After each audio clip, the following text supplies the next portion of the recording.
الحمد لله الحمد لله رب العالمين والصلاة والسلام على سيدنا محمد وسندنا محمد طه محمد ياسين محمد المزمل محمد المدثر محمد السراج محمد وصلى الله تعالى عليه وعلى آله وأصحابه وبارك وسلم تسليما كثيرا أما بعد فأعوذ بالله من الشيطان الرجيم بسم الله الرحمن الرحيم ما كان محمد آباء أحد من رجالكم ولكن رسول الله وخاتم النبيين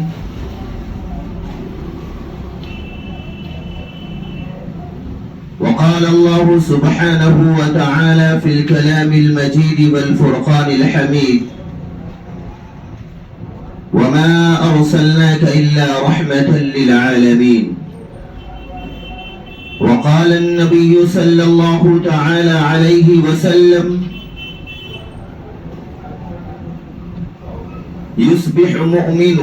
ويمسي كافر أو كما قال عليه الصلاة والسلام صدق الله المولانا العظيم وصدق رسوله النبي الأمين المتين الكريم ونحن على ذلك لمن الشاهدين والشاكرين والحمد لله رب العالمين. عزیزان گرامی، قابل احترام حاضرین مجلس، اللہ جل جلالہ و منوالہ کا بے انتہا فضل ہوا، اس کا کرم ہوا کہ آج جمعہ کے دن ہم سب لوگوں کو اللہ پاک اپنے گھر کے اندر ایک جگہ جمع ہو کر کے اپنی اور اپنے پیارے محبوب جناب محمد عربی صلی اللہ علیہ وسلم کے متعلق کچھ باتیں کہنے اور سننے کی توفیق نصیب فرمائی. عزیزان گرامی، اللہ جل جلالہ و منوالہ کا بے انتہا فضل ہوا، اس کا کرم ہوا کہ اللہ پاک نے ہمیں بن مانگے ایمان والوں کے گھر میں پیدا فرمایا، اور اس کے ساتھ ساتھ کالی کملی والے، سنہری جالی والے احمد مجتبی محمد مصطفیٰ صلی اللہ علیہ وسلم کے امت میں پیدا فرمایا.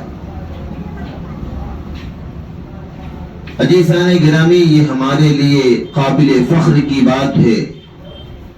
کہ ہم ایسے محبوب نبی کی امت ہیں جن سے رب تعالی شانہ خود محبت فرماتا ہے. عزیزان گرامی، ہم ایسے نبی کی امت ہیں کہ اگر وہ نبی راستہ چلے تو پتھر اور درخت بھی سلام کرنے پر مجبور ہو جائے. ہم ایسے نبی کی امت ہیں کہ جو نبی اس امت کے لیے رات بھر اللہ کے سامنے سجدہ ریز ہو کر رو رو کر دعائیں کرتا رہا. ہم ایسے نبی کی امت ہیں کہ اگر وہ سوئے ہوئے ہیں بستر پر اور امت یاد آ گئی تو بستر چھوڑ کر رب تعالی شانہ کے سامنے سجدہ ریز ہو جاتے تھے. آئیے اسی محبوب نبی، آمینہ کے دلالے، عبداللہ کے آنکھوں کے تارے، یثرب کے دھنی، کالی کملی والے، سنہری جالی والے احمد مجتبی محمد مصطفیٰ صلی اللہ علیہ وسلم کی شایع نشان میں ایک مرتبہ درود پاک پڑھ لے. بلغ العلا بکمالہ کشف الدجى بجمالہ حسنت جميع خصاله صلوا عليه وآله. مولا صل وسلم دائما عبدا على حبيبك خير الخلق كلهم یا رب صل وسلم دائما ابدا على حبیبک خیر الخلق کلہم مولا صل وسلم دائما ابدا على حبیبک خیر الخلق کلہم۔ عزیزان گرامی، ہم سب کے نبی جناب محمد عربی صلی اللہ علیہ وسلم کو اللہ پاک نے وہ شان عطا فرمائی تھی۔ حدیث مبارکہ میں ملتا ہے کہ ایک مرتبہ آقا مدنی جناب محمد عربی صلی اللہ علیہ وسلم تشریف لے جا رہے کہیں پر، سفر پر ہیں، ساتھ میں صدیق اکبر رضی اللہ تعالی عنہ بھی ہیں اور حضرت عمر فاروق رضی اللہ تعالی عنہ بھی ہیں۔ اللہ کے پیارے رسول صلی اللہ علیہ وسلم جب اپنے حجرے مبارکہ سے نکلتے ہیں تو دائیں طرف حضرت ابو بکر صدیق رضی اللہ تعالی عنہ اور بائیں جانب حضرت عمر فاروق رضی اللہ تعالی عنہ، اور بیچ میں اللہ کے پیارے رسول ہم سب کے آقا جناب محمد عربی صلی اللہ علیہ وسلم ہیں۔ سفر طے ہوتا ہے، دائیں طرف ابو بکر صدیق رضی اللہ تعالیٰ عنہ اور بائیں طرف حضرت عمر فاروق رضی اللہ تعالیٰ عنہ۔ چلتے چلتے ایک جنگل میں پہنچتے ہیں اور جنگل میں جب پہنچے تو وہاں سے آواز آنے لگی، اور آواز کیا آئی؟ حدیث مبارکہ میں لکھا ہے کہ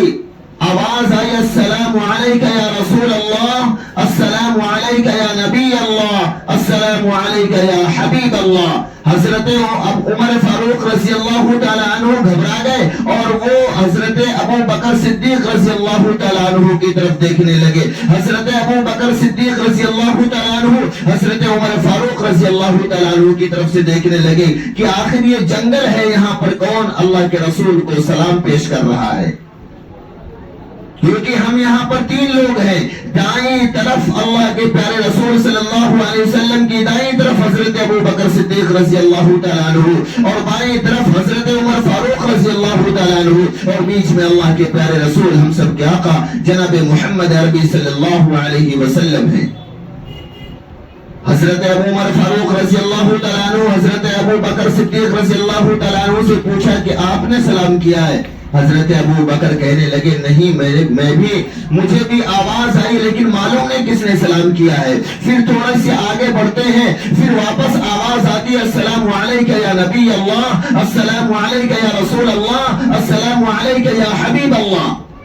حضرت ابو بکر صدیق رضی اللہ تعالیٰ عنہ پریشان، حضرت عمر فاروق رضی اللہ تعالیٰ عنہ پریشان کہ آخر آواز کہاں سے آ رہی ہے؟ اس جنگل میں تو ہم صرف تین ہی لوگ ہیں۔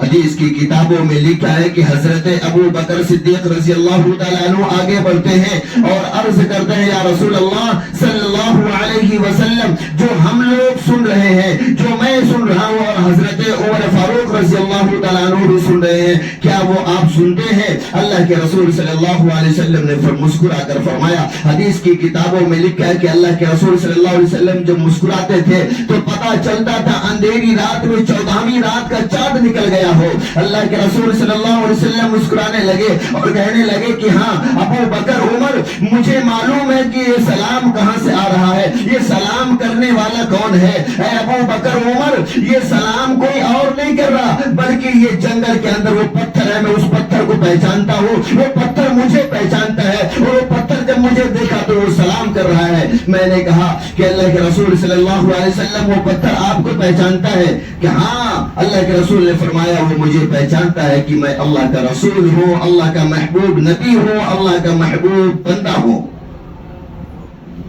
عزیزان گرامی، جو نبی راستہ چلے اور پتھر سلام کرنے پر مجبور ہو جائے، وہ بے جان پتھر نبی کو پہچان رہا ہے۔ بے جان پتھر جس کے اندر دماغ نہیں، جس کے اندر جان نہیں، وہ نبی کو پہچان رہا ہے۔ آج ہمارے اندر جان بھی ہے، ہمارے اندر دماغ بھی ہے، لیکن ہم نبی کو نہیں پہچانتے۔ اگر ہم پہچانتے میرے عزیزوں تو ہمارے چہرے پر، نبی کے چہرے پر داڑھی تھی، ہمارے چہرے پر بھی داڑھی ہوتی، ہماری نوجوان نسلوں کے چہروں پر داڑھی ہوتی۔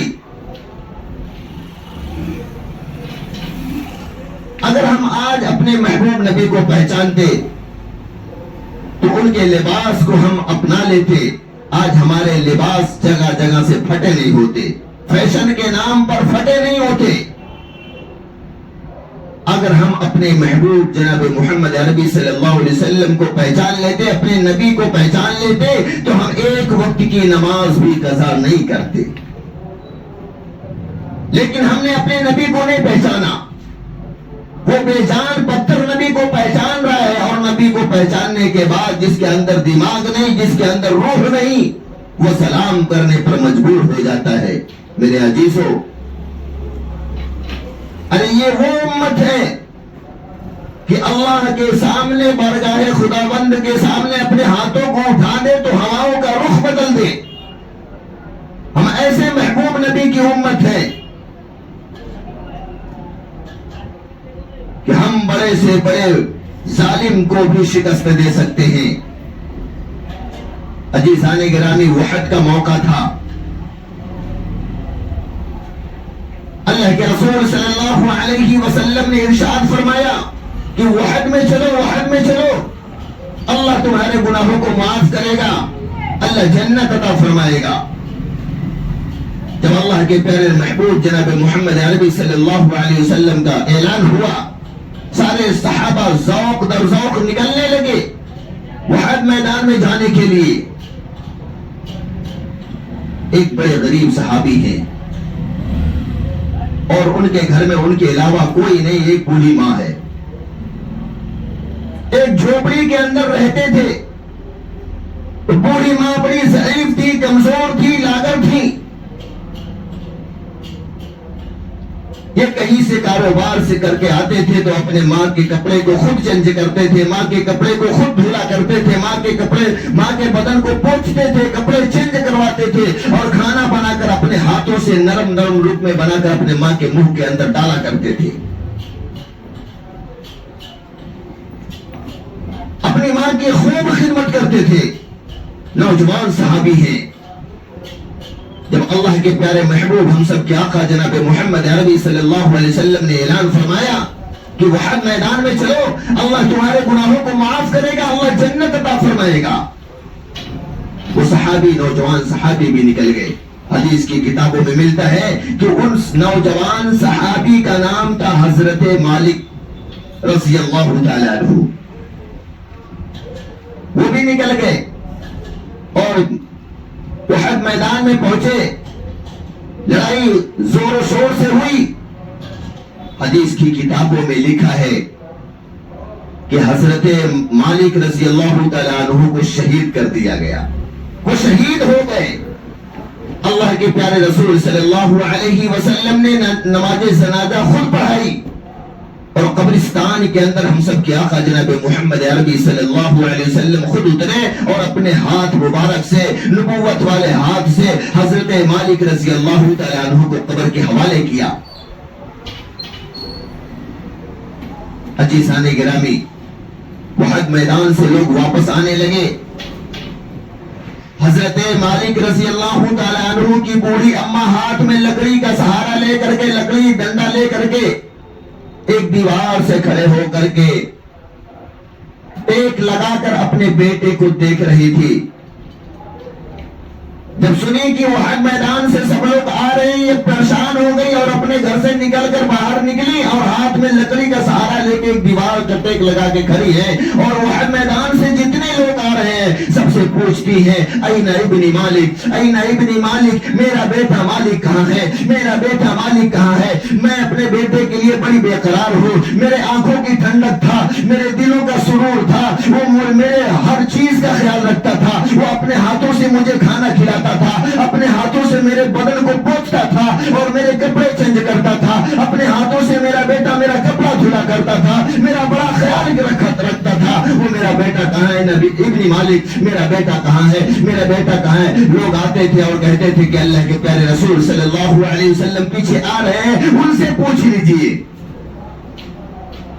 صحابہ اکرام فرماتے ہیں، حدیث کی کتابوں میں لکھا ہے کہ وہ بوڑھی اماں اتنی بیتاب تھی، اتنی بیتاب تھی، رو رو کر ان کے آنکھوں سے اشک جاری تھا، اور یہی ایک صدا لگاتی تھی، این ابن مالک، میرا بیٹا کہاں ہے، میرا بیٹا کہاں ہے؟ سارے صحابہ پریشان تھے، ان کی بیتابی کو دیکھ کر کے سارے صحابہ پریشان تھے اور کہہ رہے تھے کہ اگر ہم ان کو سچ دیں گے. اس اما کو ہم اگر سچ بتا دیں گے کہ تمہارا بیٹا احد میدان میں شہید ہو گیا ہے, اللہ کے رسول صلی اللہ علیہ وسلم نے آپ کے بیٹے کی نماز جنازہ خود پڑھائی ہے, اور قبرستان کے اندر اللہ کے پیارے رسول صلی اللہ علیہ وسلم نے اپنے نبوت والے ہاتھوں سے خود ان کو قبر کے حوالے کیا ہے, تو یہ بوڑھی اما اپنی زمین کے اوپر گریں گی اور ان کی روح پرواز ہو جائے گی.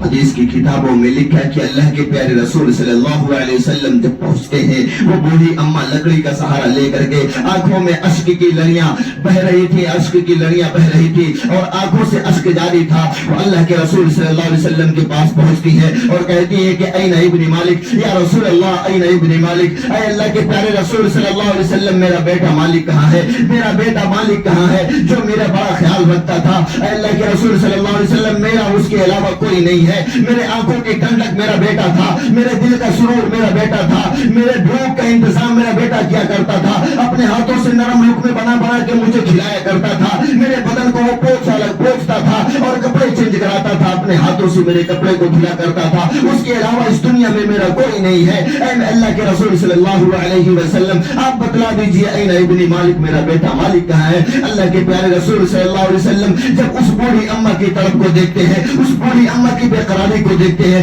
اس بوڑھی اما کے آنکھوں سے اشک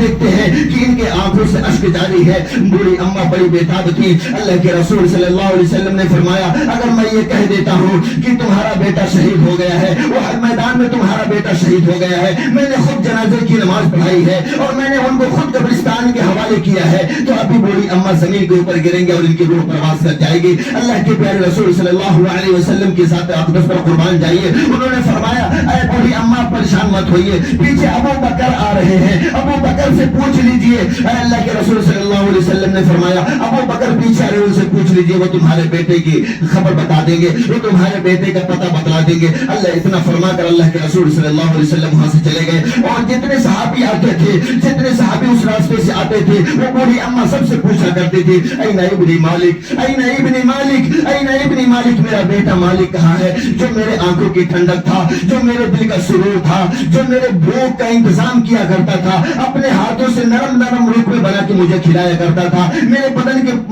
کو پوچھا کرتا تھا اور کپڑے چینج کرواتا تھا, اپنے ہاتھوں سے میرے کپڑے کو دھلا کرتا تھا. این ابن مالک, میرا بیٹا کہاں ہے, اس دنیا کے اندر اس کے علاوہ میرا کوئی نہیں ہے, میں اگر زندہ بھی ہوں تو اپنے بیٹے کے لیے زندہ ہوں, میں اگر سانسیں میری چل رہی ہیں تو میرے بیٹے کی وجہ سے چل رہی ہے, میرا بیٹا کہاں, میں اپنے بیٹے سے بڑی محبت کرتی ہوں. اتنے میں ان بوڑھی اما کی نظر پڑتی ہے کہ حضرت ابو بکر صدیق رضی اللہ تعالی عنہ آ رہے ہیں. وہ بوڑھی اما لاٹھی کا سہارا لے کے کپ کپاتے ہوئے ہاتھوں سے کپ کپاتے ہوئے پیروں سے آگے بڑھتی ہے, اور حضرت ابو بکر صدیق رضی اللہ تعالی عنہ جب تک وہ سامنے آتے ہیں, اور وہ بوڑھی اما کہتی ہے این ابن مالک, این ابن مالک, اے ابو بکر میرے بیٹے کہاں ہے, مالک کہاں ہے, اے ابو بکر میرا بیٹا مالک کہاں ہے, اے ابو بکر میرا بیٹا مالک کہاں ہے. حضرت ابو بکر صدیق رضی اللہ تعالیٰ عنہ حدیث مبارکہ میں لکھا ہے کہ انہوں نے فرمایا کہ اے اماں, آپ اللہ کے رسول صلی اللہ علیہ وسلم سے پوچھ لیجئے کہ آپ کا بیٹا مالک کہاں ہے. بوڑھی اماں پریشان ہو جاتی ہیں, ان کے ہاتھوں میں کپکپاہٹ اور بڑھ جاتی ہے, آنکھوں سے اشک جاری رہتا ہے, بےتاب رہتی ہے, بے قرار رہتی ہے, اور کہتی ہے کہ اے ابو بکر یہ کون سی بات ہے کہ اللہ کے رسول صلی اللہ علیہ وسلم کے پاس میں جاتی ہوں. وہ کہتے ہیں ابو بکر کے پاس جاؤ, تمہارے بیٹے کی خبر بتائیں گے, اور میں تمہارے پاس آئی ہوں. اے ابو بکر تو تم اللہ کے رسول صلی اللہ علیہ وسلم کے پاس مجھے بھیج رہے ہو. حضرت ابو بکر صدیق رضی اللہ تعالیٰ عنہ کہنے لگے اے بوڑھی اماں, آپ کو اللہ کے رسول میرے پاس بھیجے ہیں. انہوں نے کہا ہاں, اللہ کے رسول صلی اللہ علیہ وسلم نے آپ کے پاس مجھے بھیجے ہوئے ہیں. اور وہ بوڑھی اماں کہنے لگی کہ این ابن مالک, میرا بیٹا مالک کہاں ہے. حضرت ابو بکر صدیق رضی اللہ تعالیٰ عنہ جب اس بوڑھی ماں کی بے قراری کو دیکھتے ہیں, بوڑھی ماں کی بے چینی کو دیکھتے ہیں, بوڑھی ماں کی طرف کو دیکھتے ہیں, وہ کہتی ہے کہ میرے سوا, میرے بیٹے کے سوا اس دنیا میں میرا کوئی نہیں ہے, جو میرے آنکھوں کی ٹھنڈک تھا, میرے دل کا سرور ہے, مجھے اپنے ہاتھوں سے نرم نرم لقمے بنا کے مجھے کھلاتا ہے, میری بدن کو پوچھ کر مجھے کپڑے چینج کرواتا ہے, میرے بستر کو صحیح کرتا ہے, اور اپنے ہاتھوں سے میرے کپڑے دھلا کرتا ہے, اس کے علاوہ میرا کوئی نہیں. ابو بکر میرا بیٹا کہاں ہے, این ابن مالک, میرا بیٹا مالک کہاں ہے. وہ جب اس بےتابی کو اور بے چینی کو دیکھتے ہیں, حضرت ابو بکر صدیق رضی اللہ تعالیٰ عنہ سوچنے لگتے ہیں کہ اگر میں سچ بتا دیتا ہوں کہ تمہارا بیٹا احد میدان میں شہید ہو گیا اور اللہ کے رسول صلی اللہ علیہ وسلم نے خود نماز جنازہ پڑھائی ہے اور اللہ کے رسول صلی اللہ علیہ وسلم نے خود اپنے ہاتھوں سے قبر نبوت والے ہاتھوں سے قبر کے حوالے کیا ہے، تو یہ بوڑھی اماں ابھی زمین کے اوپر گریں گی اور ان کی روح پرواز کر جائے گی۔ حضرت ابو بکر صدیق رضی اللہ تعالیٰ عنہ فرماتے ہیں کہ میں نے جب سے ایمان کی حالت میں داخل ہوا، جب سے میں نے کلمہ پڑھا تھا، اس وقت سے لے کے میں نے کبھی جھوٹ نہیں بولا، اس وقت سے لے کے کبھی میں نے جھوٹ نہیں بولا، کبھی میں نے دغا نہیں کیا۔ اس وقت حضرت ابو بکر صدیق رضی اللہ تعالیٰ عنہ کہتے ہیں میں نے جھوٹ بول دیا کہ اے اماں تمہارا بیٹا پیچھے آ رہا ہے۔ وہ بوڑھی اماں انتظار کرنے لگی اور حضرت ابو بکر صدیق رضی اللہ تعالیٰ عنہ حدیث کی کتابوں میں لکھا کہ اتنا جملہ بولے اور اس جگہ سے روتے روتے بے تحاشا روتے ہوئے مسجد نبوی کی طرف آتے ہیں، گاڑے مار مار کر رو رہے ہیں اور کہتے ہیں کہ اللہ تو گواہ ہے، تو میرے دلوں کے راز کو جانتا ہے، جب سے میں اسلام کے اندر داخل ہوا ہوں آج تک میں نے جھوٹ نہیں بولا، لیکن اس بوڑھی اماں کی طلب کو دیکھنے کے بعد، اس بوڑھی اماں کی فکر کو دیکھنے کے بعد، اس بوڑھی اماں کی بے چینی کو دیکھنے کے بعد آج ابو بکر نے جھوٹ بولا۔ تم نے آسمانوں پہ اے الہ العالمین، تم نے آسمانوں پہ ابو بکر کو صدیق کہا ہے، اللہ کے رسول آپ کے نبی جو ہے وہ ابو بکر کو صدیق کہے ہیں۔ صدیق اس کو کہتے ہیں جو سچ بولتا ہے۔ اللہ پاک میں نے آج جھوٹ بول دیا، صرف اس لیے بولا تو میرے دلوں کا راز جانتا ہے کہ وہ بوڑھی اماں کو اگر میں سچ بتا دیتا کہ تیرا بیٹا احد میدان کے اندر شہید ہو گیا ہے، تیرا بیٹا احد میدان کے اندر شہید ہوا اور اللہ کے رسول نماز جنازہ خود پڑھائے ہیں اور اپنے نبوت والے ہاتھوں سے تیرے بیٹے کو قبر کے حوالے کیے ہیں، تو وہ بوڑھی اماں زمین پہ گرتی اور اس کی روح پرواز کر جاتی۔ اے اللہ میں تو میرے دلوں کے راز کو خود جانتا ہے۔ حدیث کی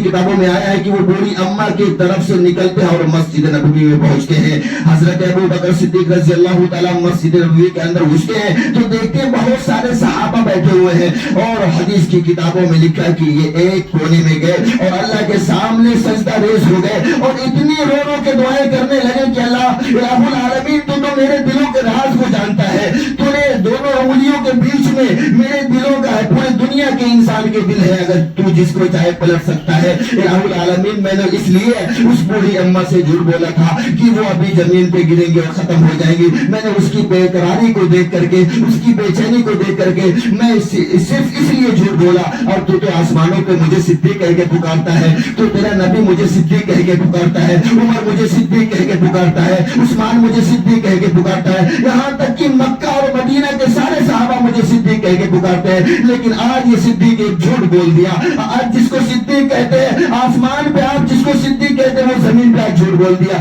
میرے اس بات کو، میری اس زبان کی لاج رکھ لے۔ اتنے میں غیب سے آواز آئی کہ اے میرے ابو بکر اپنے سر کو سجدے سے اٹھا اور باہر دیکھ شور ہو رہا ہے۔ تو حضرت ابو بکر صدیق رضی اللہ تعالیٰ عنہ نے اپنے سر کو سجدے سے اٹھائے اور باہر مسجد نبوی کی طرف گیٹ کی طرف آئے تو دیکھتے ہیں کہ وہ بوڑھی اماں اپنے بیٹے کو ہاتھ میں پکڑ کر اس طرف سے لے کر آ رہے، جس طرف سے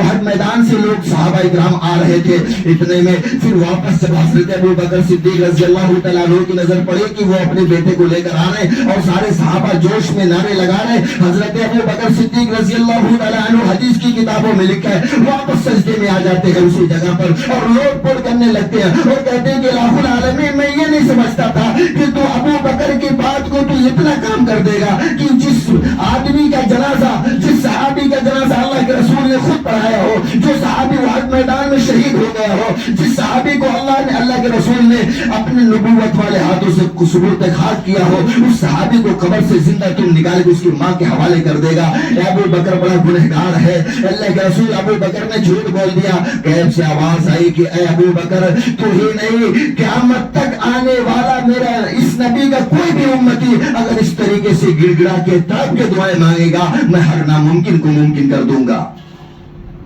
عزیزان گرامی، یہ اللہ کے پیارے محبوب جناب محمد عربی صلی اللہ علیہ وسلم کی امت کا حال ہے کہ اگر یہ چاہے اپنے ہاتھوں کو اٹھا کے ہواؤں کا رخ پھیر دے، یہ چاہے اپنے ہاتھوں کو اٹھا کے سمندروں کے موجوں کا رخ پھیر دے، یہ امت ایسی امت ہے۔ آج ہم کو اپنی قدر نہیں معلوم، بے جان چیزیں پتھر نبی صلی اللہ تعالی علیہ وسلم کو پہچانتی ہیں، درخت پہچانتے ہیں کہ یہ اللہ کے نبی ہے، لیکن یہ امت اپنے نبی کو نہیں پہچانتی۔ اگر یہ امت پہچانتی تو اس امت کے چہرے پر داڑھی ہوتی۔ ان کو پتا تھا کہ ہمارے نبی کے چہرے پر داڑھی تھی۔ حضرت ابو بکر صدیق رضی اللہ تعالیٰ عنہ کے چہرے مبارک پر داڑھی تھی، حضرت عمر فاروق کے چہرے مبارک پر داڑھی تھی، حضرت عثمان غنی کے چہرے مبارک پر داڑھی تھی، حضرت علی کے چہرے مبارک پر داڑھی تھی، لیکن یہ امت نہیں پہچان رہی ہے۔ پہچانتا ہے وہ پتھر جو نبی کو سلام کرنے پر مجبور ہو گیا۔ السلام علیکہ یا نبی اللہ، السلام علیکہ یا رسول اللہ، السلام علیکہ یا حبیب اللہ۔ عزیزان گرامی، اگر آج ہم نبی کو پہچانتے تو اپنے لباس کو نبی کے لباس کے جیسا کر لیتے، اپنے چہرے کو نبی کے چہرے جیسا کر لیتے۔ جس چہرے کو نبی کے چہرے کو قرآن نے وہ ضحیٰ کہا ہے، جس نبی کے زلفوں کو قرآن نے واللیل کہا ہے، جس نبی کے سینے کو قرآن نے یاسین کہا ہے، آج ہمارا لباس بھی اس لباس جیسا نہیں جس نبی کے لباس کو قرآن نے یا ایھا المزمل کہا، یا ایھا المدثر کہا۔ ہمارا لباس تو اور جیسا ہے، ہمارے لباس جگہ جگہ سے پھٹے ہوئے، اور ایسے پھٹے ہوئے کہ شیطان بھی دیکھے تو شرما جائے۔ ہمارے چہرے کو شیطان دیکھے تو شرما جائے، ہمارے بالوں کو شیطان دیکھے تو شرما جائے۔ آج ہم بال کٹواتے ہیں تو ڈسکو کٹ بال رہتا ہے، شتر مرغ کٹ بال رہتا ہے، اور ہمارے بالوں کی طرح طرح کی ایسی نمائش ہوتی ہے۔ اللہ کے رسول صلی اللہ علیہ وسلم نے فرمایا تھا، ایک زمانہ ایسا آئے گا، ایک زمانہ ایسا آئے گا، میری امت کے سروں کے اوپر، امتیوں کے سروں کے کچھ حصوں میں بال ہوں گے اور کچھ حصوں میں بال نہیں ہوں گے۔ یہ 1400 سال پہلے اللہ کے رسول صلی اللہ علیہ وسلم نے فرما دیا تھا، اور فرمایا تھا کہ وہ جب وقت آئے گا تو ایسے لوگوں کے اوپر اللہ کی 24 گھنٹہ لعنت برسے گی۔ عزیزان گرامی، اللہ کے پیارے رسول صلی اللہ علیہ وسلم کا یہ طریقہ نہیں تھا۔ اللہ کے رسول صلی اللہ علیہ وسلم کا حسن زن کیا تھا؟ اللہ کے رسول صلی اللہ علیہ وسلم نے فرمایا، حدیث قدسی ہے، اسمع یسمع لکا، کہ اے میرے بندو تو میرے سامنے جھک جاؤ، پوری دنیا تیرے سامنے جھکا دوں گا۔ اے میرے بندے تو میرے سامنے اپنے ہاتھوں کو، اپنے دامن کو پھیلا کے دیکھ، پوری دنیا کی خوشیاں تیرے دامن میں ڈال دوں گا۔ عزیزان گرامی، اللہ پاک کہتے میرے بندے تو میرے سامنے جھک کے تو دیکھ، دنیا نے جھکا دیا تو مجھے رب نہیں کہنا۔ قرآن فرماتا ہے، قل ان کنتم تحبون اللہ فاتبعونی۔ قرآن کہتا ہے کہ اللہ پاک فرماتے ہیں کہ اے میرے بندے، اگر تم مجھ سے محبت کرنا چاہتے ہو، اگر تم مجھ سے اپنی بگڑی کو بنوانا چاہتے ہو، اگر تم مجھ سے محبت میں اول نمبر آنا چاہتے ہو، تو قرآن کہتا ہے فاتبعونی، فاتبعونی، میرے نبی کی اتباع کر لو۔ نبی کی اتباع کیا ہے؟ حضرت علی کرم اللہ وجہہ فرماتے ہیں کہ نبی کی اتباع یہ ہے کہ ان کے رنگ میں 100% رنگ جانا۔ نبی کی اتباع یہ ہے کہ نبی کا لباس جس طریقے سے تھا وہ طریقے کو، وہ اس طریقے کا لباس اپنانا، نبی کا چہرہ جس طریقے سے تھا وہ چہرے کو اپنانا، نبی کا کردار کس طریقے سے تھا اس کردار کو خود اپنانا، نبی نے پڑوسیوں کے ساتھ حسن سلوک کیسا کیا تھا وہ سلوک اپنانا، نبی نے والدین کے ساتھ حسن زن کس طرح سے رکھنے کا ارشاد فرمایا تھا، اس طریقے سے والدین کے حقوق ادا کرنا، نبی نے اپنے بچوں اور اپنی بچیوں کی شادی کس طریقے سے کی، تم بھی اپنے بچوں اور بچیوں کی شادی اسی طریقے کو کرنا، اسی طریقے پر کرنا، یہ نبی کی اتباع ہے۔ نبی نے نماز کس طریقے سے پڑھی اسی طریقے سے ہم بھی نماز کو ادا کریں، اگر اصل نہیں تو نقل کر سکتے ہیں، وہی طریقے کو اپنائیں۔ اگر نبی پاک صلی اللہ علیہ وسلم نے راستہ جس طریقے سے چلا ہے وہ طریقے کو اپنا لیں۔ اللہ کے پیارے رسول صلی اللہ علیہ وسلم نے فرمایا، اگر میری کوئی بھی امتی میری ایک سنت پر عمل کرے گا تو اس کو قیامت کے دن اللہ پاک 100 شہیدوں کے برابر ثواب دے گا۔ اللہ پاک ہم سب لوگوں کو کہنے سننے سے زیادہ عمل کی توفیق نصیب فرمائے۔ اللہ اپنی اور اپنے پیارے محبوب جناب محمد عربی صلی اللہ علیہ وسلم کی سچی پکی محبت کرنے والا بنائے، اور اللہ اپنے محبوب جناب محمد عربی صلی اللہ علیہ وسلم کے نقش قدم پر چلنے والا بنائے۔ اللہ اپنے محبوب جناب محمد عربی صلی اللہ علیہ وسلم کی ایک ایک سنت پر عمل کرنے والا بنائے۔ وما علینا الا البلاغ، جن حضرات نے سنت نہ پڑھی ہو سنت سے فارغ ہو جائے۔